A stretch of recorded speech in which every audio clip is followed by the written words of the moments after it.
നിങ്ങളുടെ ഇഷ്ട പരമ്പരകൾ എക്സ്ക്ലൂസീവായി സൺ നെക്സ്റ്റ് ആപ്പിലൂടെ തികച്ചും ഫ്രീ ആയി ഇപ്പോഴേ ആപ്പ് ഡൗൺലോഡ് ചെയ്യൂ. അവന് രണ്ടെണ്ണം കിട്ടേണ്ട നല്ല കുറവുണ്ട്. പക്ഷെ ഇതും ഗിരി ചെയ്തത് എനിക്ക് വേണ്ടിയാണെന്നല്ലേ നാട്ടുകാർ പറയൂ. ഫ്രാൻസിസ് സാറിന് അടി കിട്ടിയപ്പോ അവരിത് തന്നെയാ പറഞ്ഞത്. അവൻ കാരണം എനിക്ക് മനസമാധാനത്തോടെ ജീവിക്കാൻ പറ്റുന്നില്ല. അവനെ അറസ്റ്റ് ചെയ്ത് ലോക്കപ്പിലിട്ട് 4 എണ്ണം പൊട്ടിക്കണമെന്ന് എനിക്കുണ്ട്. പക്ഷെ അതിനുള്ള ധൈര്യം എനിക്കില്ലാതെ പോയി. ചേച്ചി ഇങ്ങനെ വിഷമിക്കല്ലേ. നടക്കുന്നതെല്ലാം നല്ലതിനാണെന്ന് വിചാരിച്ചൂടെ? ഗിരി ഈ പ്രശ്നം മുഴുവൻ ഉണ്ടാക്കിയതുകൊണ്ട് എന്ത് നല്ലതാ സംഭവിച്ചത്? ഫ്രാൻസിസും നകുലനും ഒക്കെ ചേച്ചിയെ കുറെ വേദനിപ്പിച്ചവരല്ലേ. അവർക്കെതിരെ ഒന്നും ചെയ്യാൻ ധൈര്യമില്ലാത്തതുകൊണ്ടല്ലേ ചേച്ചി അവരെ വെറുതെ വിട്ടത്.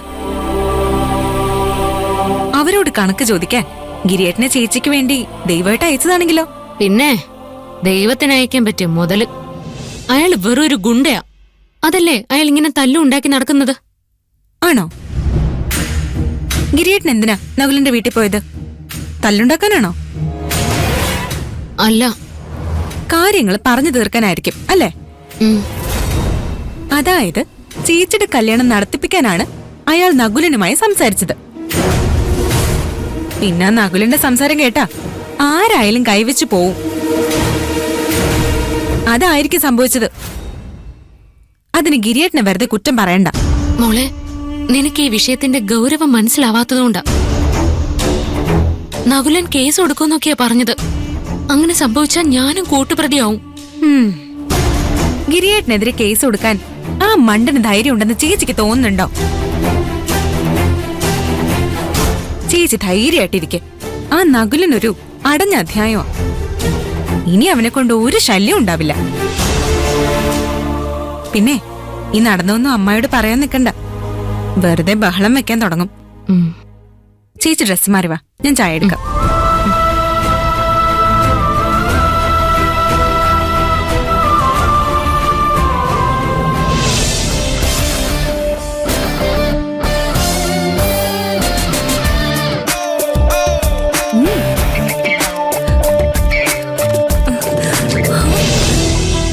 Hi, phone.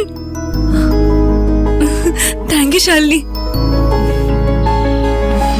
അന്ന് ചേട്ടൻ ശാലിനി തന്ന ഫോണ് കൊണ്ടുപോയപ്പോ ഞാൻ വേണ്ടെന്ന് പറഞ്ഞ് ഒരുപാട് കരഞ്ഞതാ. കേക്കണ്ടേ? സ്വപ്നയ്ക്ക് എന്ത് ആവശ്യമുണ്ടെങ്കിലും എന്നോട് ചോദിച്ചാ മതി. അതിന് വെറുതെ ഗിരിയെ ബുദ്ധിമുട്ടിക്കണ്ട. ഒന്നുമില്ലെങ്കിലും നീ എന്റെ നാത്തൂനാവാൻ പോകുന്ന ആളല്ലേ. ശാലിനി കാണിക്കുന്ന ഈ സ്നേഹം എനിക്കും അമ്മയ്ക്കും മാത്രമേ മനസ്സിലാവുന്നുള്ളൂ. ചേട്ടൻ ഇതൊക്കെ കണ്ടിട്ടും കണ്ടില്ലെന്ന് നടിക്കുവോ? ഇനി അധികം വൈകാതെ ഗിരിക്ക് എന്നെ അംഗീകരിക്കേണ്ടി വരും.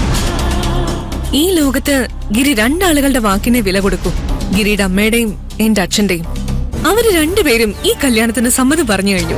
ഇനി എങ്ങനെ ഒഴിഞ്ഞു മാറാനാ? അത് ശരിയാ. പക്ഷേ ഇപ്പോഴും നിങ്ങളുടെ കല്യാണത്തിനൊരു വലിയ തടസ്സമുണ്ട്. അതെന്താ?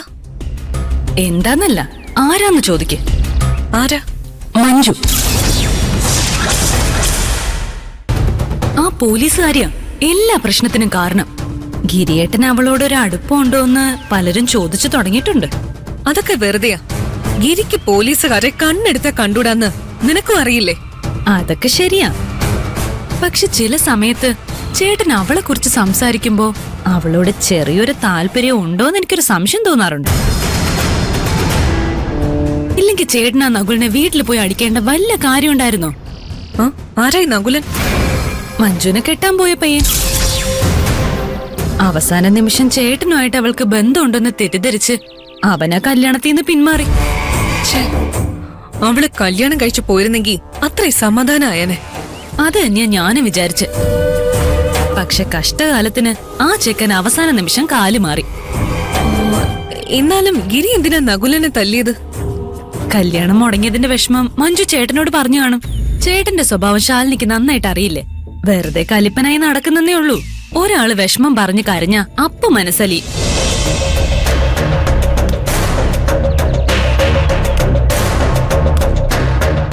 എന്റെ പേടി ഇനി മഞ്ജു ഗിരിയേട്ടനോട് വല്ല സെന്റിമെന്റ്സും ഇറക്കുമെന്നാ. എന്ത് സെന്റിമെന്റ്സ്? അല്ല, മഞ്ജുന്റെ കല്യാണം മുടങ്ങാൻ കാരണം ഗിരിയേട്ടനാണെന്നൊരു കുറ്റബോധം ഉണ്ടാക്കിയ പോരെ?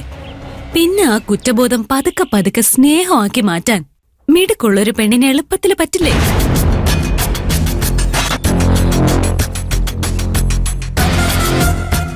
പോലീസുകാര് കാരണം ഗിരിക്കുണ്ടായ നഷ്ടങ്ങൾ ചെറുതല്ല. അത് ഗിരി അത്ര പെട്ടെന്നൊന്നും മറക്കില്ല. പിന്നെ എന്നെ പോലൊരു പെണ്ണിനെ വേണ്ടാന്ന് വെച്ച് ഗിരി ഒരിക്കലും മഞ്ജുവിനെ പോലൊരു പെണ്ണിനെ സ്വീകരിക്കില്ല. അതുകൊണ്ട് മഞ്ജുവിനെ കുറിച്ച് ആലോചിച്ച് നീ സമയം കളയണ്ട. നീ വീട്ടിൽ നടക്കുന്ന എന്നെ കൃത്യമായിട്ട് അറിയിച്ചാ മതി. അത് ഞാൻ ഏറ്റു. എന്നാ ശരി, നീ പോവാൻ നോക്ക്. ബൈ.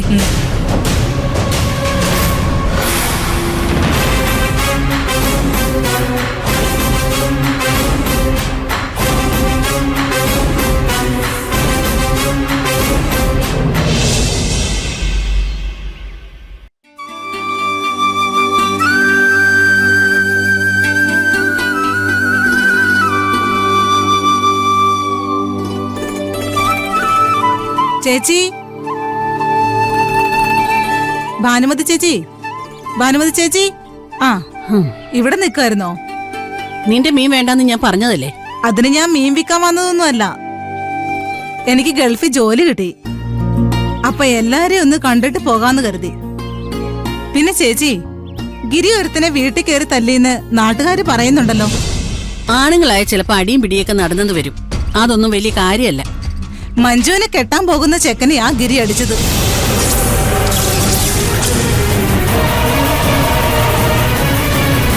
മഞ്ജുവിന് വേണ്ടിയാ ഗിരി ആ പയ്യനെ അടിച്ചതെന്നാ നാട്ടുകാര് പറയുന്നത്.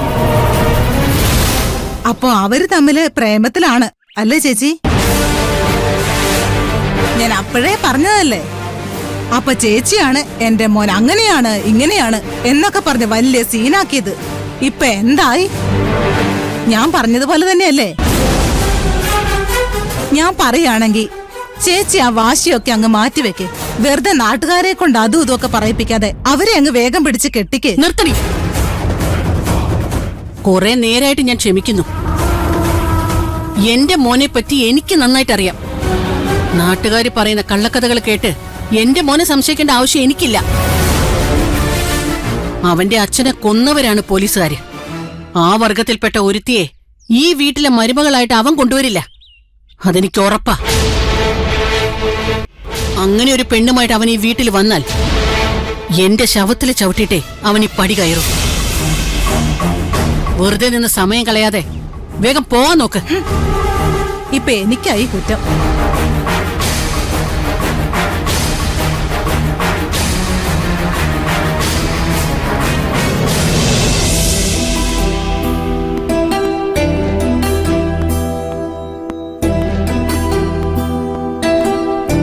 എന്നാ ചേട്ടൻ ചെല്ല്.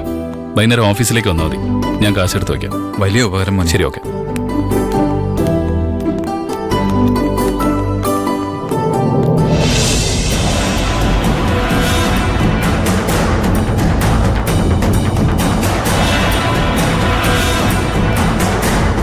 എന്തൊക്കെ പറഞ്ഞാലും ഞാൻ കാരണമല്ലേ ആ കൊച്ചിന്റെ കല്യാണം മുടങ്ങിയത്. ഒരു സോറി പറഞ്ഞേക്കാം.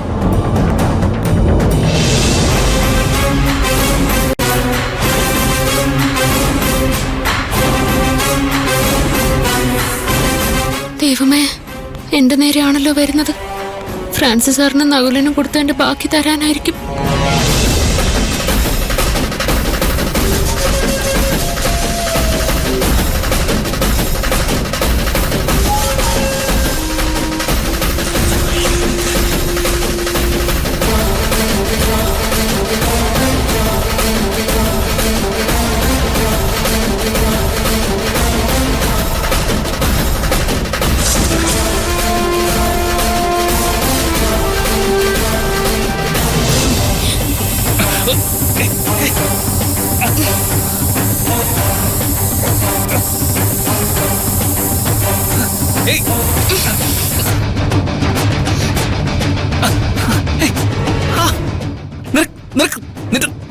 ഭ്രാന്തുണ്ടോ? ഞാനൊരു സ്വയരക്ഷയ്ക്ക് വേണ്ടിട്ട്. സ്വയരക്ഷയ്ക്കോ? ആരിത്? ഞാൻ നിന്നോടൊരു സോറി പറയാൻ വന്നതാ. അയ്യോ, സോറി. ഞാൻ പേടിച്ചു പോയപ്പോ അറിയാതെ ചെയ്തതാ.